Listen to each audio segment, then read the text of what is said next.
Hello, it's Colette, and in this episode, Amy Wheeler and I discuss transitioning into autumn. And we're not only talking about transitioning into autumn season, but also the autumn phase of life. And we're going to discuss the amazing wisdom from Ayurveda about how to have a smooth transition into these seasons and also how to make the most out of them. So please stay tuned.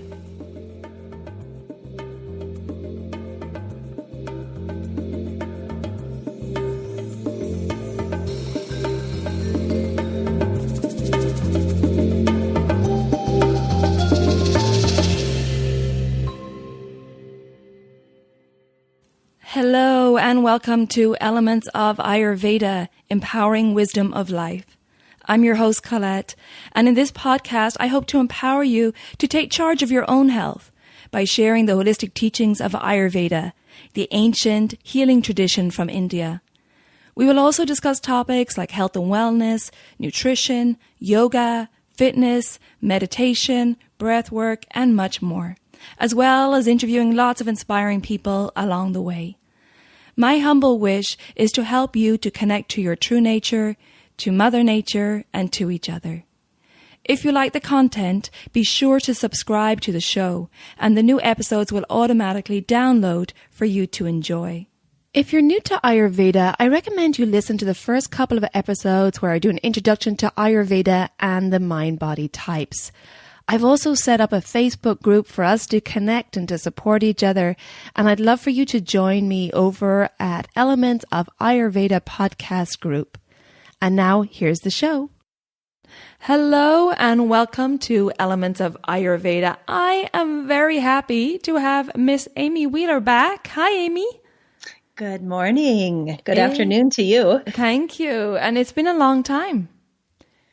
Yes, it has been far too long. I've missed you. I've missed your audience. And I'm just really thrilled that we found a time to get back together. I know we were both doing some traveling over the summer and then one thing led to another. And yeah, it was busy for both of us. So we're back on track again. And, I think this kind of leads into what we're talking about today, which is I want to talk about this time of year, in the Northern Hemisphere. We're going from that outward expression of summer where it's all, we're spending time outdoors, we're out later in the evenings. It's a very, extroverted kind of energy.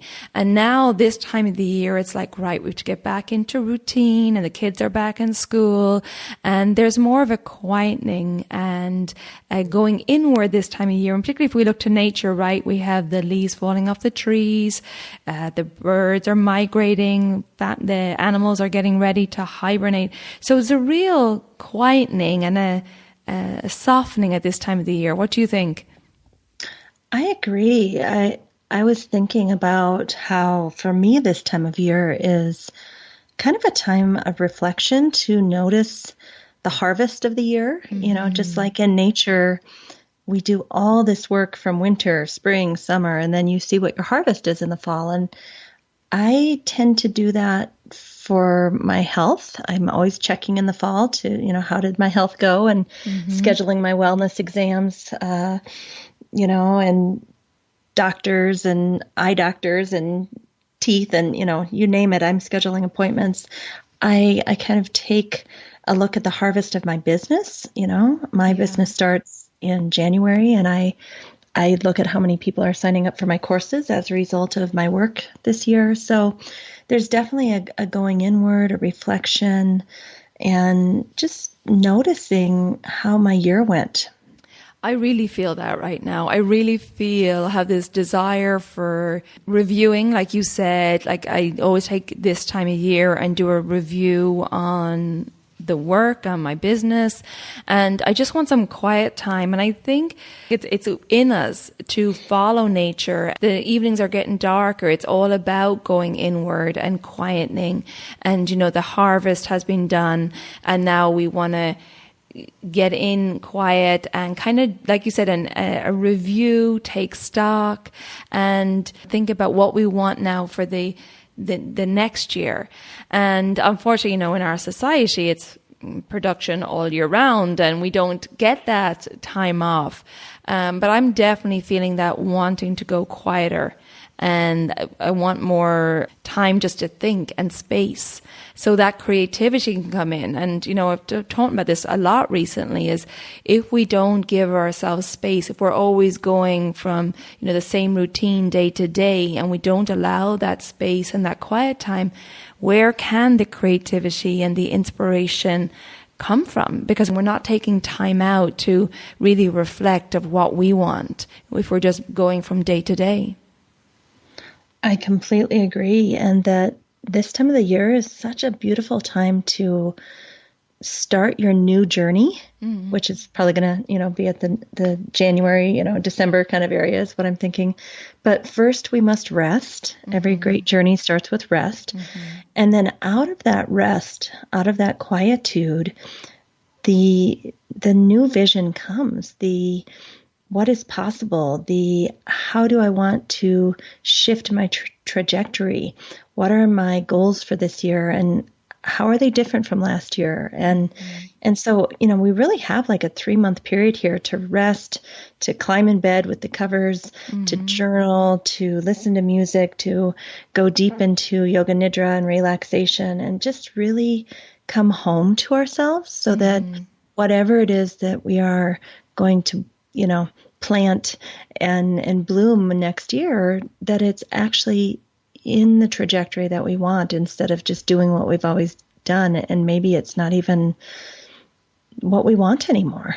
Right. And if we think of it in terms of what's the season we're going into now, which is Vata season, and in terms of the Ayurvedic principle of like increases like and opposites balance, Vata is this moving energy. So now we want to bring in the opposite. We want to bring in that quiet, grounded energy to calm that Vata dosha and to bring in the opposite qualities so that we don't have Vata aggravation, so we don't start getting the anxiety and the mind spinning and the excess movement in the body and the excess drying in the body, that we want to nourish and nurture, and just like the animals do, and hibernate a bit. And in Ayurveda, they even say in Vata season not to start any new projects. It's not the time, especially if you have a high Vata constitution or Vata aggravation. You're starting new projects at this time of the year when that Vata energy is high. It could lead to Vata aggravation. It could cause more anxiety, more mind spinning, more nervous energy. So I think that's, some great wisdom from Ayurveda about when to start projects. This is not the time. This is the time maybe to do the thinking about it and give yourself space so the creativity for those ideas then can rise with the new year. I completely agree. And here in the Northern Hemisphere, the last 3 weeks, my head has felt like it is just spinning out of control. My body is aching. I mean, all the signs of Vata aggravation are really, really strong. My mouth is, flowing in ways that it probably shouldn't. And I love knowing Ayurveda because it helps you understand why you are feeling the way that you're feling. Right. It helps you mitigate it. Like, okay, that's just my Vata talking. Let's shut your mouth now, Amy. It even helps you plan for it. Like when you start to feel the Vata coming on, you're like, okay, we have to do less. We have to take baths. You have to get on your oil treatments every day. You have to slow down a bit. You need to change your exercise routine and how you're eating. And just having that skill set with each season as it comes and knowing like, okay, we're doing a change up now. Yeah. It's so comforting. There's such a beautiful routine to it. Yeah. And it also gives us permission, right? Because I know I'm really feeling this like deep in my soul to just get more nature time, get more quiet time, just be just a lot more still. And before I would have just overrode that and be like, oh, yeah, that's not going to happen. I'm just going to still produce and go. But now that I understand Ayurveda and that, everything is cyclical and we can't just keep being on and keep doing, that we need some time to be and be in that being phase and that quiet phase just to restore, because I feel that too at the end of summer now. I'm just feeling tired, and I'm like you, I was just at the osteopath today, and doing my dental work and stuff like that, and just making sure that everything is okay there, but just feeling that need to take care of myself now. And that I want more nature. In fact, I'm going to go to Ireland for some time just to kind of be deep in nature and quiet and connect with family and so on, really feeling that desire to do that. I love that. You're giving yourself permission because it's in alignment with the gunas of nature. And a lot of my clients, I do personal work too, and they've just been like, oh my God, I'm so exhausted. Everyone in my family is so exhausted. What's going on?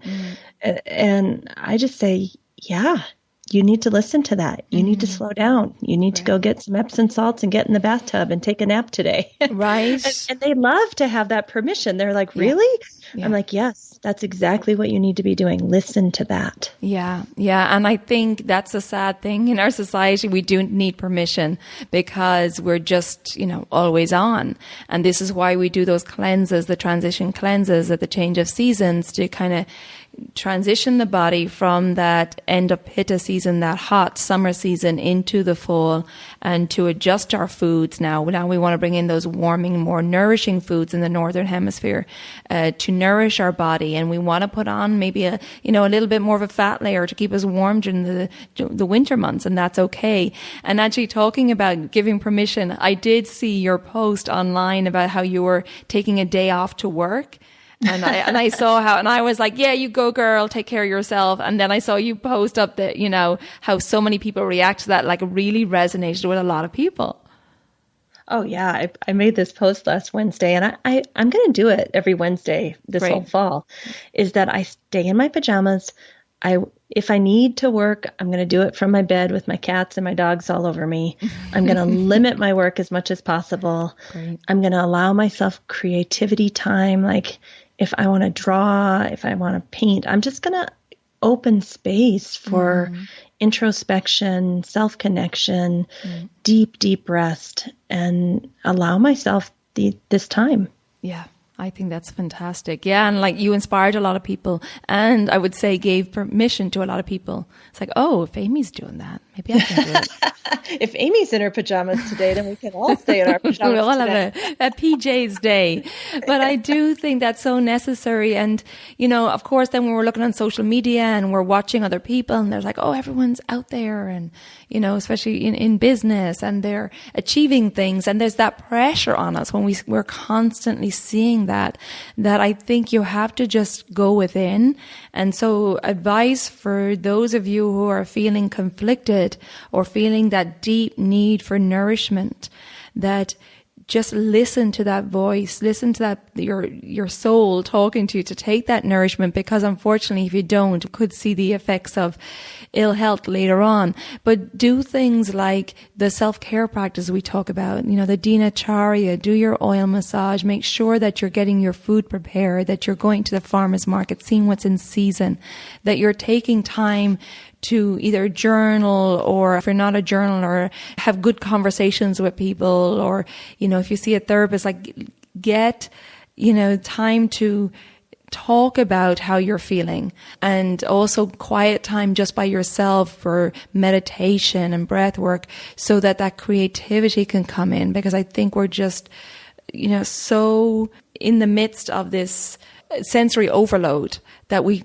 really need to take quiet time, be in your home or your apartment with nothing on for a while. Just be quiet, just be.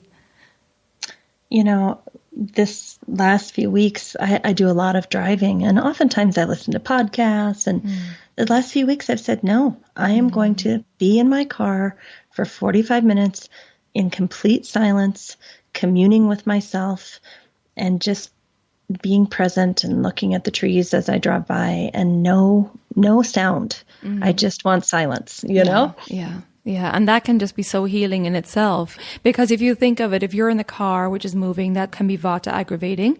And then if you're listening as well, and there's vibrations in the car from the radio or music, of course, that's vata aggravating too. So really pulling in those opposite qualities of quietness and groundedness and nourishment, and get the big heavy blankets out and make yourself a little cocoon in your room and so on. This is the time to go inward, to go quiet and really take good care of yourself.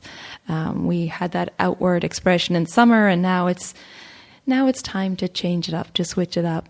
And nature gives us the heads up. Nature is like, now it's getting darker in the evenings. It's time to do that. It's time to quieten down a little.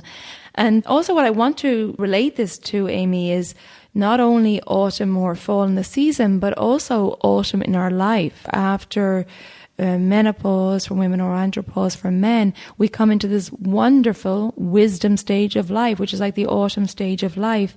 And that too is, I see a huge correlation between autumn season and then this wisdom stage of life, according to Ayurveda, and which is also a Vata stage of life. So both are high Vata energy. And this autumn stage of life is all about going inward. It's a very philosophical stage of life. It's about connecting with your true nature and bringing your truth into the world. If we think of the Pitta stage of life, which is from puberty to menopause, and that's a very doing stage where, building a career, a family, lots of material possessions. It's a doing phase. Whereas then as we transition, maybe we retire, maybe the kids have left the house, it's getting quieter. And now we're going more into a being phase of life, which I think is beautiful phase of life. I don't think we celebrate it enough, and I'm on a mission to celebrate it more. But I think there's so many correlations between the two. There is. I mean, it's Ayurvedic theory, right? Mm-hmm. That we go through these phases of life, and there's beautiful parts of each and every phase.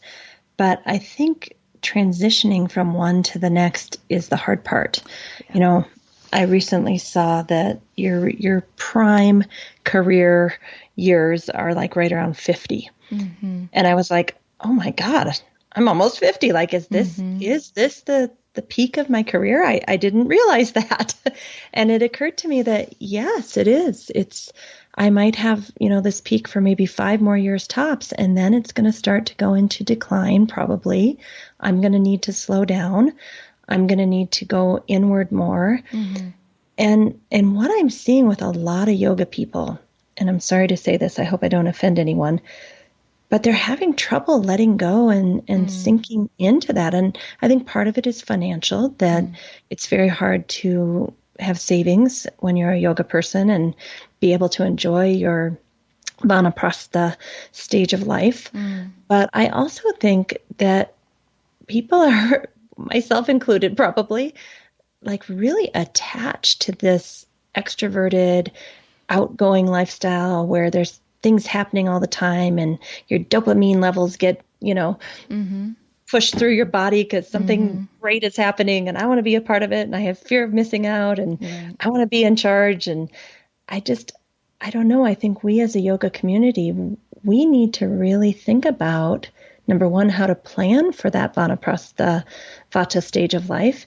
But number two, how are we going to let go of those householder years and really enjoy the new gifts of the later stages of life, the going inward, the quieting down, the deep internal connection, the silence.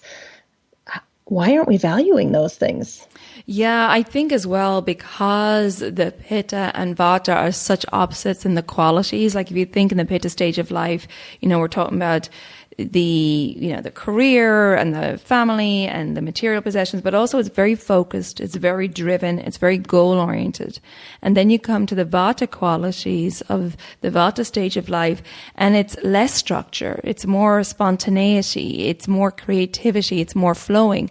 So if you have a very Pitta driven constitution, And it's always been, got my eye on the ball. I'm driven. I'm very intense and very competitive. And now you have this kind of flowy vata coming in going, we don't have to have so much structure. Just, this other energy coming in of wanting to let go and not really desiring that intensity anymore. There's kind of like a crisis going on, identity crisis. And I think that can be hard for a lot of people. I know a lot of my clients that I meet with, it's a struggle. And again, I do believe that Pitta needs this permission, like get a permission slip, like this is okay. This is a natural phase, but you have to first understand this phase, new phase of life you're moving into, acknowledge it, and also, looking forward to it, that there's a new way of being in the world. But there is this kind of struggle. And hopefully the struggle can become less intense and then become a dance and moving in and transitioning in and getting excited about this new phase and letting go of that really draining Pitta phase, which serves us in the Pitta phase, right? We have the energy, we have the youth to have that drive. But my goodness, if you take that into the Vata stage of life, it's just draining, and it's draining your vital resources. So there needs to be more of a softening and more of a flow. And of course, the exciting thing about the Vata stage is you have this creative energy coming in, which is what Vata is known for. And so now maybe a very driven person in the Pitta stage can get excited about some different creativity coming in and new opportunities. Exactly. And it's the wisdom stage of life. Mm-hmm. So, I'm seeing so many yoga people, maybe I don't know about Ayurvedic people, but they're trying to stay in the householder phase of life where they're the doers instead of being the advisors and the ones who have stepped back a little bit but have the wisdom to guide the doers. Yeah. And I pray to God that when I'm that age, a few years from now, that I have the wisdom to step back and let the younger people do the heavy lifting. And if anyone wants to come to me for guidance, that I'm there for in an appropriate way. That's beautiful. Yeah, I just did a podcast on Pitta burnout with Ayurvedic Dr. Victor Briere, and we were talking about that, and he was saying how there's nothing better for a person with high Pitta constitution who's been very driven in their career at the end of the Pitta stage of life is to mentor a younger person and, let them know like, hey, don't burn yourself out the way I did, and give them, some counsel. And unfortunately, in the West, we don't do rituals or we don't do transitions. We don't celebrate them so much, which is a shame. But I think this is something that we need to recognize. And maybe it's something that our society will understand more as we're moving into this new phase of consciousness. It's about how this transition, and all transitions are challenging, and can come with fear and anxiety and possibly depression, but that it is on the cusp of change. And you kind of have to go into this little cocoon for a while and listen deeply, just like we do in autumn season and in the autumn stage of life, and then come out as something new and come out with a whole new lease on life. And this is what I'd love for people to take from Ayurveda in this wisdom stage of life. It's not this stage where it's on the road to the final stage of life, or it's, I'm not of use anymore. This is so far from the truth. We need those people in the wisdom stage of life to mentor the younger people and to give them the wisdom and, all that information that they gained from their experience in life. So I think it would be beautiful if we really embrace more the transition and then used all that wisdom from these people in the wisdom stage of life to counsel the younger folk. It would just be such a better world to me. I agree. And I'm one of those slightly younger Pitta people that has some older mentors.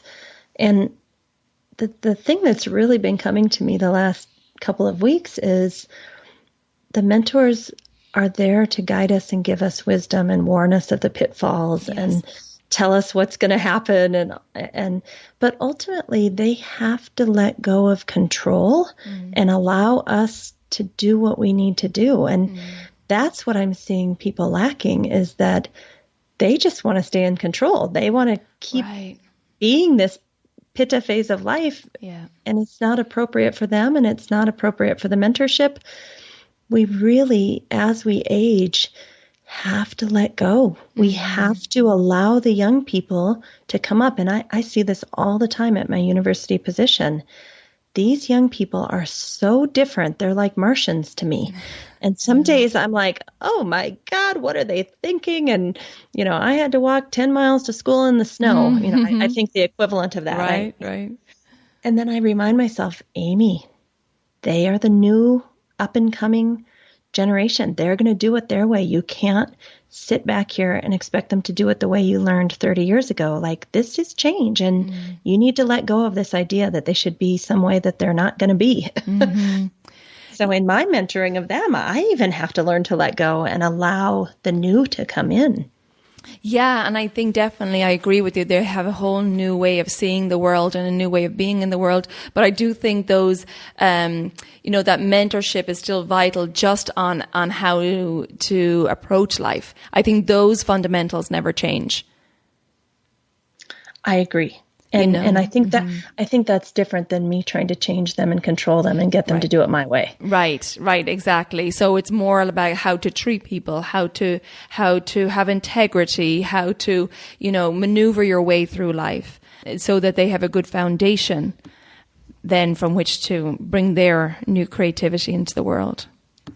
Absolutely.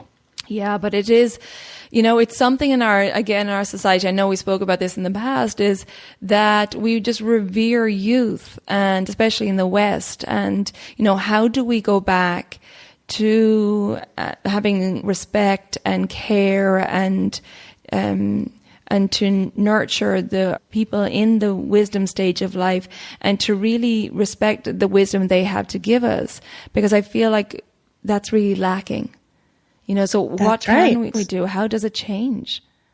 It goes both ways. The people in the wisdom phase of life need to let go and become the mentors and stop being the doers. Right. But the young people like us, we also need to recognize that we don't know it all. Yeah. We actually do have a lot of, misperception, and that they have something to share with us that's very, very precious. And we need to acknowledge that and respect that. Yeah, so I see two things there, and great points, Amy, is like I see the people that you're talking about, they're still holding on and not wanting to let go.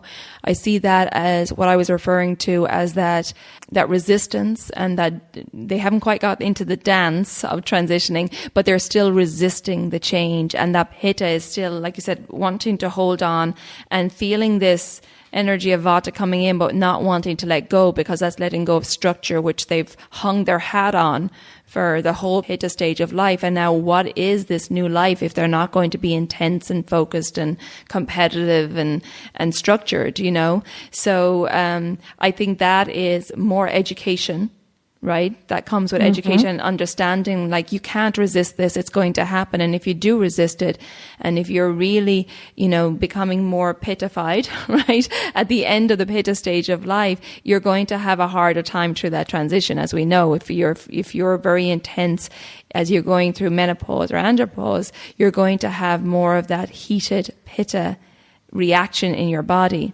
So I think that would come through education. Would you agree with that? And just the understanding of what's happening? 100%. 100%. I think once there's that understanding, people are like, oh, okay, so it's not just me. I'm not just being weird. I'm not like losing my mind, wanting to let go. It's okay to let go. And again, that permission comes up again. And then for the younger folk to go, yes, we don't know it all, and to have that humility. Yes, you're coming in with new ideas and new creativity and new ways of being, but there's a wisdom. No matter how big the gap in generations is, there's a wisdom. Look at us. We're still talking about wisdom from 5,000 years ago in Ayurveda that still runs true today and always will be true. So there is a foundation that we need to understand how to be in life and how to live our lives. But we can always use new inspiration. So I think there's a humility that needs to come in, and seeking counsel from the older generation. Right. And I think if both the older generation and the younger generation recognize this and made a pact that, yes, this is what we're doing together, it would work. But I think because the younger generation isn't respecting and trying to understand the wisdom, then the older people are feeling like, well, I don't want to give up the control to these younger crazy people that don't know what they're doing. Yeah, it's a real lack of communication, isn't there? Yeah, we all need to come together and realize the other one has something that we need. Yeah, absolutely. And I think that could be in our home lives, like spending time with those elders and seeking that wisdom, and also in corporate life. I have listened to some podcasts lately where there was, I'm trying to think of what company, but it was some tech company. Oh, it was Airbnb. And there was this gentleman who had owned hotels, and he was now in his 60s. And he was going in to give advice to Airbnb. And he was like, well, what can I tell these tech kids? But they understood, the CEO of Airbnb understood the value that he had. Before technology, he had this way of treating his clients. He was very successful. He owned a lot of boutique hotels throughout the States. And so he had information, even though it wasn't tech information, he had that value of customer service that that the CEO said, no, I want you to come in and share this information. And now he's involved with the company. But so I think it could happen on a corporate structure. It's like, I think we need to be exposed to this wisdom generation, because what's happening in our world now is, how many friends do you have in their 50s and they're being let go from companies because they want the younger energy coming in, or, that the older generation are shipped off into old folks' homes and not in society. So, that's it's right. On both sides. We need to make a safe place for the wisdom keepers to keep their wisdom. Yeah. And I think, maybe that's the first step. Maybe the younger generation, Pitta phase of life, needs to out loud say, we honor you. We want this wisdom. We have a safe place for you. And please let us be the doers. Mm-hmm. Yes. Yeah, exactly. And that should be a relief for a person in the Vata stage of life, the wisdom keeper, to be like, oh, good, I don't have to do all that craziness anymore. I can just share and watch from a distance and give advice, but not to be in, because at that stage of life, you're not going to have the energy to burn and churn like Pitta, in the Pitta phase of life. I love that, burn and churn. Yeah, that was one that in our Pitta burnout, Dr. Briere used that. So I'm taking that from him. But it is like a real burn and churn stage of life. So for those of us out there listening, how in your life can you do this? Like, how in your own family situation can you spend time with the elders more? Can you include them in more activities? Can you have some time to have a cup of tea with those in that wisdom stage of life, and just have chats and get that amazing wisdom that they have to share before it's too late, right? To make time for that, because of course those of us in the Pitta stage of life are just don't have time for anything. We're on our goals, but I think it's important for us to take time out, like we're talking about, especially in this autumn season. Take time out. I'm really feeling that the desire to go spend time with my parents in Ireland, and just wanting to be with them and just spend time with them. Just hang out. And that's what I really feel like I want to do. And this is why I kind of wanted to talk about this, because, life goes by so fast. And I think it's really valuable to spend time with those people in your family structure, in the wisdom stage of life. And it's so healing and nourishing for us in the Pitta stage of life to slow down and to hear those stories and get that wisdom. I completely agree with you. And I feel so blessed. I don't know about you, but my mom recently passed away, but she was this way. And my dad is the way that I'm about to tell you. They are 100% there for me anytime, day or night, to have long, in-depth, heartfelt conversations about life and the pros and cons of my behavior, and my, just basically there to listen and advise. But then they have no expectation that I'm going to do it the way they said it should probably be done. That's great. They let the advice flow, and there's no resistance from me because I know ultimately they trust me to make my own decisions, both, for the positive benefits, but also maybe the consequences I'll suffer if I decide not to do it their way. And I just appreciate that so much, that these wisdom keepers, my parents, were so willing to give freely and then detach and let me figure it out and fall on my face if I need to. Right. And even come back crying after I didn't do what they said I should do. Like, they're still like, okay, what did you learn from that? Right. I just think that's excellent parenting. And I think more people in the wisdom phase of life could be doing that, right? Instead of, you have to do it my way and I'm going to stay in charge and I'm in control and you don't know anything because you're so young, I get a lot of resistance to that attitude. Yeah, it's so funny as well. When you think of in our parents' generation, it was more of that, let us learn from our mistakes. And then we went through the helicopter parenting, which is still now those people in that pitta phase of life, right? That very focused parenting.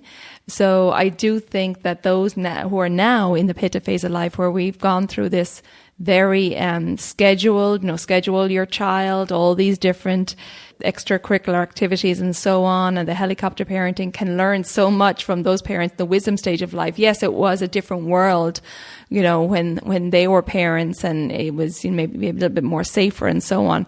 But there is something to be gained from letting your children just kind of figure it out for themselves. I just gave a lecture at my university yesterday. The best thing you can do is let someone fall and skin their knee and not run over to them and, oh, poor baby, and just say, how'd that feel? Are you okay? All right. I love you, but what did you learn from that? Right. Right. Yeah. Just like when we do in Ayurveda yoga, where we feel something in our body, that's how we learn best, right? When we do a cleanse or we do a yoga posture, like, oh, that's what you meant, when you were talking to me and repeating it 10 times. I actually feel it. You learn better when you feel something. And think we need to remind ourselves, of those of us in the pitta stage of life, is we need time just to slow down. And the best way to do that is spend time with those elders. All I want to do right now is just go home and in the evening sit by the fire and chat with my parents, and just chill. And it makes me stop, and it makes me, slow down a little, and they're moving a little slower now. So it's now, okay, I can't be, the tornado coming in through the house. I have to also slow down. So I find it really good because it makes me slow down, and maybe sometimes I have to repeat things, and that's okay. It's really good lessons for me to kind of be patient and just be here and be present. Do you know, Colette, every time I go home to my dad's house in Minnesota, it's usually cold and it's Minnesota. Yeah. And I literally walk in the door and within 3 minutes, I feel as if I've been drugged because everything slows down and there's nothing to do for 6 days. You sit on the couch and you talk and you have some tea and then you eat and then you sit on the couch and then you take a nap and then you talk. It's like, oh my God, this is a different planet. And when you said the word tornado, I thought somehow when I walk through the door, the tornado stops and I turn into a marshmallow, which is great. I love that. Yeah, life goes a little slower and it's beautiful. And it's a great excuse to slow down and just take time and remember that not everything has to be full speed. But I think that's very important for us all, just to take that time out from the doing. I have a really hard question for you with our last few minutes. Okay. You and I are tornadoes. Yeah. We are pitta women in the pitta phase of life, and we are doers, man. We get it done. So in the next 10 to 15 years, we are going to start transitioning to become the wisdom keepers. We are going to go into this autumn phase of life.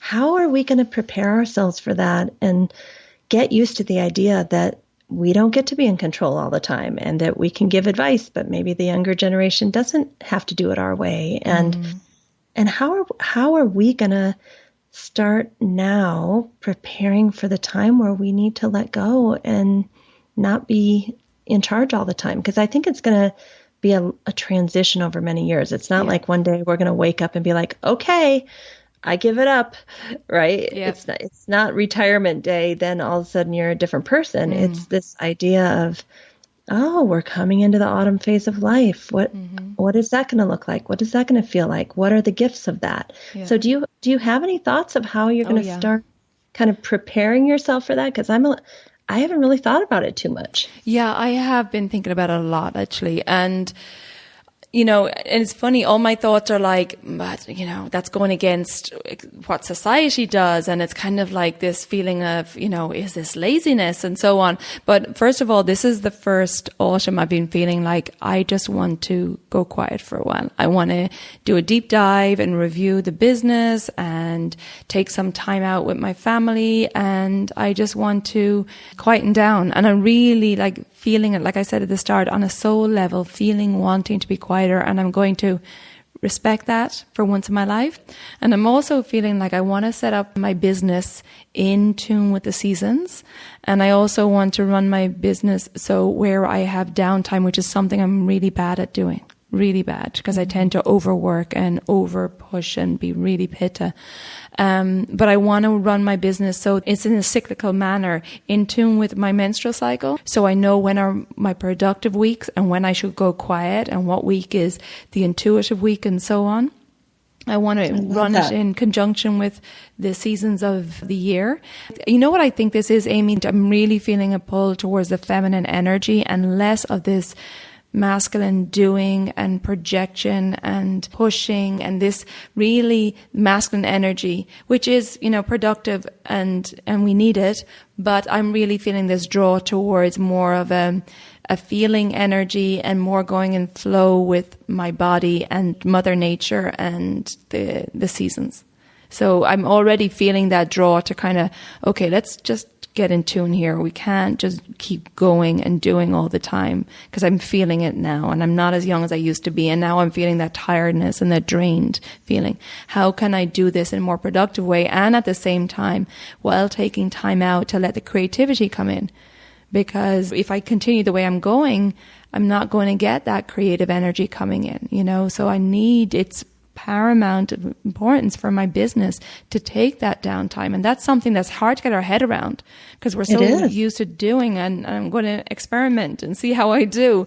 But yeah, I'm listening for the first time. That's that. Beautiful. Yeah. When I hear you talk, I think, oh, I do that, because I live in the mountains and, deep in the woods in a little cabin with bears and raccoons and deer. And I really do have very, very close connection with nature. My whole house is kind of like this tree house. And so in some ways, I think just living so close to nature and animals automatically has forced me to be in the guna cycle of that. It's just happening. So I guess I'm very grateful for that. And then, I too have set up my business in this cyclical manner. So many people start all of their yoga therapy schools like in August. And to me, that was a really weird time to start, because I just feel it's like a strange time. I know it's the beginning of the school year, but I decided to start all my training programs in January, knowing that it's going to start off like a little ice block. It's after the new year and everybody's, kind of like, oh my God, we're starting. Knowing that by the time we warmed up, it would be spring. By late February, we're starting to warm up and getting to know each other. And, and then I'm preparing, my goal is to be able to work at the university 6 more years. And at that point, I'll have, almost 30 years at the university. And if I can do that, that will afford me this beautiful luxury to have a pension and really start to slow down and have more time for writing and, just going inward. So it's been really hard to be a yoga person and a university person for all these years. But the idea is that it's going to afford me that beautiful vanaprastha phase of life that I can really allow myself to slow down. We'll see how finances turn out, but that's my plan, that I'm preparing for that. Yeah, that's so great. And I do agree with you. I think it's that being close to nature allows us to slow down because it really has that effect on our body. And that's what I'm desiring now. I'm going to Ireland. It's like we live in a country surrounded by fields and animals. It's like that's what I really want. I want to get close to nature. So for those of you out there who are listening and don't know where to start with this, I would start with spending some time in nature. Take the kids to the park after school, or, go for a family hike on the weekend, or take your pets out in the morning. Find some time to spend in nature, and you'll notice that it feels so nourishing for your soul.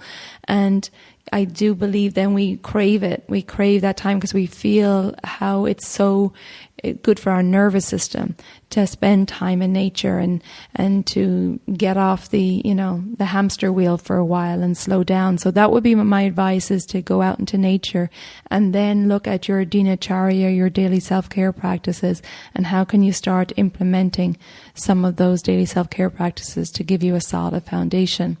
And perhaps, this time, just taking time to reflect or journal or talk to your partner and spend time in doing a review and where you see yourself going. Like Amy has a plan, and instead of just running from A to B all the time, take some time to sit out for a little while. Yeah, I think sometimes when we do take time out to be in bed all day or to go to the beach or take a day off, we kind of feel like, oh my gosh, I'm not being productive. And, I could have gotten this work project done. But what I've actually found is that when I'm getting close to feeling kind of burnt out, taking those days and just really allowing myself that time to slow down and go inward, it actually makes me much more productive. Absolutely. When I come back. And it gets my mind in a different place and makes me open to different solutions. And I always find that by taking time off, I actually get ahead, if that makes any sense. Yeah, absolutely. And there's been studies done on this, that if we take time off, it just that recharge, it refreshes our brain. It's like when you come back from vacation, you feel so good and you feel like you've a new zest on life. So I'd like for everybody out there listening to write a permission slip to yourself. If you need to literally write one, is to write one to yourself, giving yourself permission, and schedule in your week when you're going to take that time out, in nature, take time out to just be. And how will that look for you? What is it you're desiring? I would recommend spending some time in nature. If you're really overscheduled, you have a full-time job, you have children and activities and so on, can you take your lunch hour in nature? Take your lunch and sit outside somewhere or be close to nature. There's always times we can find opportunities. Or when you're drinking your morning cuppa, can you go stand in the garden if it's not too wet, or sit out in a balcony or something like that? Just catch that little moment where you can just have a few minutes of quiet time. And hopefully you get that craving for more and more, and you'll build more and more into your life. But I do think we need to give ourselves permission just to be. Absolutely. And I think when we start looking for those times, we actually can find them. Yesterday I was looking in our school cafeteria and I saw about 50 kids with their face in their iPhone while they were eating, like literally hunched over, is, close to the food, shoveling in with one hand and looking at the iPhone with the other. And then I went outside. There's this beautiful outdoor patio in the cafeteria with nature. And I saw one person out there just looking around and breathing and enjoying the sky and the plants and eating their food mindfully. And it was the only person on the whole patio. And I thought, oh my God, there's so many opportunities. I think we just miss them. Yeah. We're just too caught up in the doing. And that's addictive. That doing is addictive. How many times when you're sitting still and you just pick up your iPhone, you just suddenly start scrolling and you catch yourself, you're like, oh my, and so oftentimes we don't catch ourselves because we're just so used to being entertained all the time now. So allowing, for your phone to be somewhere else and not by your side all the time, so you don't have that reaction just to pick it up and flick through it and so on, and just giving yourself that space Really, really important. So I'd love for you guys out there to try this. Let us know over in the Elements of Ayurveda podcast Facebook group your thoughts on this, how you're going to implement it, what changes you make, or what you do right now. Give us some ideas. Let's get a conversation started over there. And I think just by getting different ideas and giving your feedback and so on, it can really help others in the community. So I'd love to hear. And Amy, thank you so much. Do you have any last words to share on this subject? I just have one last thing, and that is I really want us all to take the next several weeks to rest, but not just rest your physical body, rest your emotional body, rest your spiritual body, rest your mental body, rest your pranic body, rest your every single part of you, allowing yourself to have deep, deep rest. Mm-hmm. Great advice there. Absolutely. And it's something to look forward to. It's something to really look forward to, looking forward to your rest time, your downtime, looking forward to the wisdom stage of life. It's all about our perspective and our view on things, and just take time out to think about it and reflect. Really important. So Amy, thank you so much. It's been great being back on the mic with you, and thank you for, talking to me about this autumn stage of life. Something I'm passionate about. And hopefully we inspired some of you out there today to take some time out and just be. Thank you. Thank you, Amy. Until next time, take good care of yourself, my dear. You too. Thank you. Ciao. So I hope you enjoyed that episode with Amy Wheeler. And as I said a moment ago, I would love to hear how you create space in your life, or how are you dealing with this transition into either the autumn season or the autumn phase of life. How are you creating space and letting that inspiration, energy, creativity, intuitive hits come into your life? So please share your thoughts or your feedback or some tips on what you do over on the Elements of Ayurveda podcast Facebook group, and I'll put a link in the show notes to that. Thank you so much for tuning in. I hope you enjoyed this episode. I hope you got something out of it. And if you feel that somebody in your friends group or family may enjoy it, please share it with them so we can get this wisdom of Ayurveda out there, and we can help people understand the important transitions in life, especially in the autumn phase, and what we have to look forward to in the autumn season and also the autumn stage of life. Until next time, take good care of yourself and be well.